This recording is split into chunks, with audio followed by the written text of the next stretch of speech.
Welcome friends. आज मी share करते आहे मस्त टम्म फुगलेली पुरी। तर ही पुरी कशी करायची ते आपण बघूया। ही पुरी मी बनवली आहे उरलेल्या वरणापासून, म्हणजे जी आपली तूर डाळीचं वरण असतं। तूर डाळ शिजल्यानंतर कधी कधी खूपसं शिल्लक राहतं, तर हे जे वरण असतं त्यापासून मी ही पुरी बनवलेली आहे। तर त्यासाठी घट्ट वरण पाहिजे आपल्याला। ते मी एका बाउलमध्ये काढून घेतलेलं आहे आणि त्यामध्ये आता मी तिखट म्हणजे लाल मिरची पावडर, थोडासा हिंग, हळद, त्यानंतर मी त्यात घालणार आहे जिरे पावडर, तसंच धणे पावडर, तसंच मी आता हा ओवा हातावरती चुरून घालते। थोडेसे चिली फ्लेक्स घालते आहे। अजून मी यामध्ये घालते आहे हिरवी पेस्ट। या हिरव्या पेस्टमध्ये हिरव्या मिरच्या, आलं, लसूण, कोथिंबीर असं सर्व आहे। अशी हिरवी पेस्ट मी फ्रीजमध्ये बनवून ठेवलेली असते, तर आपल्या आवडीप्रमाणे कमी जास्त घालायची आहे। चवीप्रमाणे मीठ। आता या वरणामध्ये हे मसाले सर्व मिक्स करून घेऊया। आता त्यामध्ये मी घालणार आहे 2 चमचे बारीक रवा। बारीक रव्यामुळे पुऱ्या खुसखुशीत होतात। आणि तसंच 2 चमचे बेसन पीठ म्हणजे डाळीचं पीठ आणि चमचाभर तेल। आता पुन्हा हे सर्व जिन्नस एकत्र करून घेऊया। आता यामध्ये जेवढं आपलं गव्हाचं पीठ बसेल तेवढं पीठ घालायचं आहे आणि पिठाचा एक घट्ट गोळा आपल्याला बनवायचा आहे। तर मी इथे आता 1 कप गव्हाचं पीठ घेतलेलं आहे आणि ते थोडं थोडं करून मी मिक्स करते आहे। आता शिजवलेलं वरण किंवा ही डाळ जी आहे ती किती पातळ आहे त्यानुसार त्यामध्ये पीठ बसणार आहे। पुऱ्या बनवण्यासाठी आपल्याला घट्ट वरण म्हणजे घट्ट शिजलेली डाळ लागते, तर अशा प्रकारे हे मी गव्हाचं पीठ अजून थोडं घालून घेते। थोडं थोडं करून पीठ घातल्यामुळं पीठ चांगलं मळता येतं आणि आपल्याला किती पीठ बसेल याचा अंदाज पण येतो। अजूनही हे पीठ सैलसरच आहे, तर त्यामध्ये कोरडं गव्हाचं पीठ मी अजून घालते की जेणेकरून चांगला घट्ट गोळा बनेल।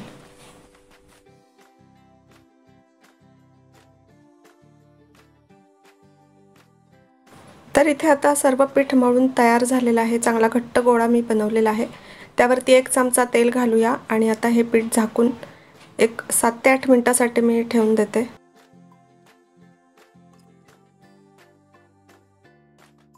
आता पुऱ्या तळण्यासाठी मी एका कढईमध्ये तेल गरम करत ठेवलेलं आहे।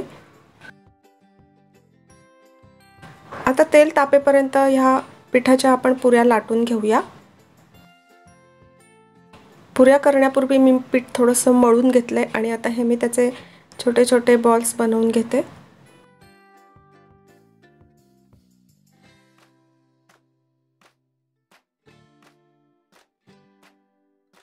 तर आता इथे सर्व बॉल्स मी बनवून घेतलेले आहेत आणि त्यातला एक बॉल आता मी घेऊन लाटणार आहे।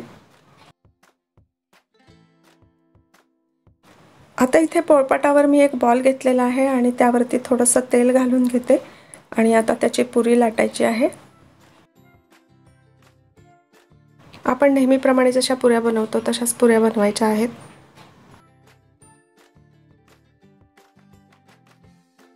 तर कधी कधी आपलं वरण किंवा डाळ जी उरते तर त्याचं काय करायचं हा खूप प्रश्न असतो। अशा वेळेला त्यापासून ह्या मस्त खुसखुशीत अशा पुऱ्या बनवता येतील। तर ह्या पुऱ्या इतक्या चविष्ट आणि खुसखुशीत बनतात ना, जर तुम्ही एकदा बनवाल तर नेहमीच बनवत राहाल। आता थोड्याशा पुऱ्या ज्या लाटून झाल्या आहेत त्या तळून घेऊया, म्हणजे त्या सुकणार नाहीत आणि नंतर पुन्हा उरलेल्या पुऱ्या मी लाटणार आहे। इथे मी आता गरम तेलामध्ये पुरी सोडलेली आहे आणि त्यावरती गरम तेल घालून ती पुरी छान फुगती आहे। आहा हा, काय मस्त टम्म पुरी फुगलेली आहे। आता ही पुरी दोन्ही बाजूनी तळून घेऊया।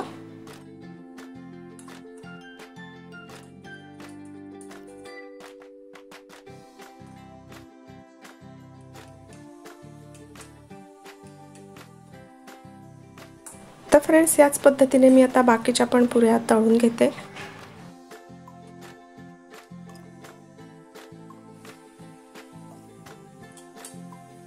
या पुरीमध्ये वरण, गव्हाचं पीठ, बेसन पीठ अशी सर्व पिठं आलेली असल्यामुळे ही पुरी नक्कीच पौष्टिक बनलेली आहे. तर असा हा पोटभरीचा आणि पौष्टिक नाश्ता तुम्हाला पण नक्कीच आवडेल. मी सकाळी आज वरण शिजवलं होतं, तर त्यातलं वरण उरलं होतं. तर त्या वरणाचं काय करायचं हा मला खूप प्रश्न पडला होता. तर मी जस्ट ट्राय केलं, त्यामध्ये गव्हाचं पीठ आणि मसाले घालून या पुऱ्या बनवल्या. पण त्या इतक्या अप्रतिम झाल्या की मुलांनी इतक्या आवडीने खाल्ल्या. त्यामुळे मी ही रेसिपी तुमच्याबरोबर शेअर केली आहे. तर इथे आता सगळ्या पुऱ्या माझ्या तळून झालेल्या आहेत आणि आता मी त्या सर्व करते. या पुऱ्या मी टॅमॅटो सॉस बरोबर सर्व केल्या आहेत. पण या पुऱ्यांबरोबर तुम्ही कोणत्याही प्रकारची चटणी किंवा एखादी रस्सा भाजी जरी सर्व केली तरी पण त्याची टेस्ट छान लागेल. आता यातली एक पुरी मी मोडून दाखवते. पहा बरं किती खुसखुशीत झाली आहे पुरी. आहा, ही पुरी आता मी सॉसमध्ये बुडवणार आहे आणि टेस्ट करणार आहे. वाव, खूप छान टेस्ट आलेली आहे. तर अशी पुरी नक्की ट्राय करा आणि मला कमेंटमध्ये सांगा. आपण पुन्हा भेटूया अशाच एका रेसिपी बरोबर. तोपर्यंत हेल्दी खा आणि हेल्दी राहा. Bye bye.